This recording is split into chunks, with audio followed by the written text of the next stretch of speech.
میری بہن، اگر فرصت ملے تو سوئے ہوئے شوہر کو کبھی غور سے دیکھنا۔ یہ وہ شخص ہے جس کا کبھی آپ کے ساتھ کوئی رشتہ تھا ہی نہیں، صرف نکاح ہی ہوا تھا کہ اس نے تمہارے اور تمہارے بچوں کے لیے نہ دھوپ کی پرواہ کی نہ سردی کی پرواہ کی، دن رات ایک کر کے تتی ریت پر کماتا رہا، اس لیے کہ مجھے کچھ ملے نہ ملے، میری بیوی کو روٹی کا ٹکڑا مل جائے، میرے بچوں کو روٹی کا ٹکڑا مل جائے۔ نہ تو یہ اپنی تکلیف کی پرواہ کرتا ہے، نہ اپنے بخار کی پرواہ کرتا ہے۔ باہر کے لوگ اسے ذلیل کرتے ہیں،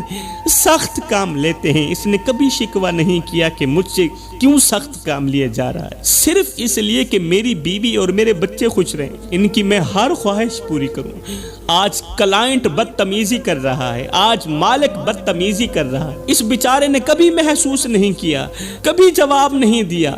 کبھی یہ نہیں کہا کہ میں تھک گیا ہوں، کبھی یہ نہیں کہا کہ اب مجھ میں ہمت نہیں رہی۔ وہ گرمی میں جلتا رہا، سردی میں کانپتا رہا، بارش میں بھیگتا رہا، مگر گھر کی دہلیز پر قدم رکھتے ہی مسکرا دیتا تھا تاکہ بیوی اور بچوں کو میری تھکن کا احساس نہ ہو۔ تھکا ہارا شوہر جب سوتا ہے تو ہڈیاں درد کرتی ہیں، جسم کا بال بال تکلیف دیتا ہے، ہاتھوں کی رگیں دکھتی ہیں، کمر بوجھ سے ٹوٹ چکی ہوتی ہے، آنکھوں میں نیند کم اور فکر زیادہ ہوتی ہے، مگر یہ بہادر خود کو حوصلے دیتے ہوئے دل ہی دل میں کہتا ہے ابھی تھکنے کا وقت نہیں، اے میرے جسم ابھی تھکنے کا وقت نہیں، ابھی تو میرے بچوں نے بڑا بھی ہونا ہے، بڑا ہونے کے لیے ان کے لیے روٹی بھی کمانی ہے، ان کے لیے کپڑا بھی کمانا ہے، ان کی ضرورتوں کو بھی پورا کرنا ہے، ابھی میرے بچوں کی ضرورتیں باقی ہیں، ابھی میری بیوی کی خواہشات باقی ہیں۔ شوہر درد میں بھی خود کو تسلی دیتا ہے کہ اگر میں ٹوٹ گیا تو میرے گھر کا سہارا کون بنے گا، اگر میں ہار گیا تو میرے بچوں کے خواب کون پورے کرے گا۔ شوہر اپنے درد کو کچھ اس طرح چھپا لیتا ہے، اس طرح چھپا لیتا ہے کہ اگلی صبح پھر اسی حوصلے کے ساتھ کھڑا ہو جاتا ہے کہ شاید آج کا دن بھی اسی جد و جہد، اسی محنت کے ساتھ گزر جائے گا، مجھے کچھ ملے نہ ملے، میری بیوی کو روٹی کا ٹکڑا مل جائے۔ اب ایک طرف وہ بیچارہ شوہر ہے اور دوسری طرف بیوی ہے، تھوڑا سا مسئلہ بھی ہوتا ہے تو ڈنڈورا پیٹنے لگ جاتی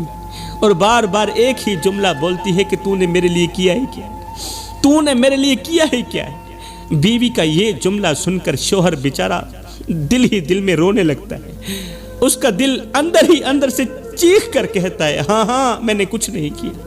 ہاں ہاں میں نے کچھ نہیں کیا، اپنی جوانی تیری ہر ایک خواہش پوری کرنے کے لیے میں نے قربان کر دی، ابھی میں نے کچھ نہیں کیا۔ تتی ریت پر کمزور کندھے پر بوجھ اٹھاتا رہا، بوریاں اٹھاتا رہا، ابھی میں نے کچھ نہیں کیا۔ مالک کا غصہ برداشت کیا،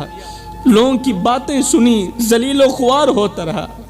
کس کے لیے؟ تیرے لیے اور تیرے بچوں کے لیے، ابھی میں نے کچھ نہیں کیا۔ راتوں کو تھکا ہوا جسم لے کر آیا، مگر بچوں کے لیے مسکرا کر بیٹھ گیا، نہیں کہا کہ میں تھکا ہوا ہوں، ابھی میں نے کچھ نہیں کیا۔ اپنی خواہشیں مار دیں،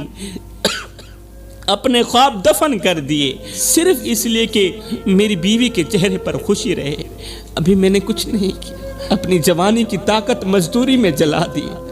ہاتھوں کی لکیروں کو محنت کی دھول سے بھر دیا، کبھی اپنی تکلیف کا ذکر نہیں کیا، کبھی اپنے دکھ کا حساب نہیں مانگا، صرف ذمہ داری ہی اٹھاتا رہا، اس سوچ کی بنیاد پر کہ مجھے کچھ ملے نہ ملے، میری بیوی کو روٹی کا ٹکڑا مل جائے، میری بیوی کی ہر ایک خواہش پوری ہو جائے۔ ہاں ہاں شاید میں نے واقعی کچھ نہیں کی۔ میری بہن، ایک لمحے کے لیے سوچ تو صحیح کہ اگر ایک دن یہ شخص تیرے گھر واپس زندہ نہ آئے تو تیرا کیا بنے گا؟ ایک دن تیرا شوہر تیرے گھر واپس زندہ نہ آئے تو تیرا کیا بنے گا؟ وہ دروازہ جو ہر شام تیرے شوہر کے قدموں کی آہٹ سے کھلتا ہے، کیا وہ دروازہ ہمیشہ کے لیے بند نہیں ہو جائے گا؟ وہ کرسی جس پر یہ تھکا ہارا مسافر بیٹھ کر سانس لیتا ہے، وہ کرسی خالی رہ جائے گی، پھر تو اسی خالی کرسی کے سامنے بیٹھ کر اپنے دکھڑے سنائے گی، روئے گی، آنسو بہائے گی، مگر اس وقت کوئی جواب دینے والا نہیں ہوگا۔ پھر تمہیں یاد آئے گا کہ یہی وہ شخص تھا جو اپنی تھکن چھپا کر مجھے مسکرا کر دکھاتا تھا، یہی وہ شخص تھا جو اپنے بچوں کی ایک مسکراہٹ کے لیے اپنی پوری طاقت لگا دیتا تھا۔ پھر شاید دل سے ایک آہ نکلے گی کہ کاش میں نے اس کی خاموشیوں کو سمجھ لیا ہوتا، کاش میں نے اس کے درد کو پڑھ لیا ہوتا، کاش میں نے کبھی اس کے سر پر ہاتھ رکھ کر یہ کہہ دیا ہوتا کہ تم تھک گئے ہو، تھوڑا سا آرام بھی کر لو۔ کیونکہ اصل سچ یہ ہے کہ دنیا میں بہت سے رشتے مل جاتے ہیں، مگر جو رشتہ بیوی اور شوہر کے درمیان ہوتا ہے وہ صرف ساتھ رہنے کا نہیں ہوتا، وہ ایک دوسرے کی زندگی سنبھالنے کا رشتہ بھی ہوتا ہے۔ ایک ایسا سہارا جو جب تک ساتھ ہو اس کی قدر کم محسوس ہوتی، مگر جب وہ سایہ سر سے اٹھ جائے تو پوری زندگی سنسان لگنے لگتی ہے۔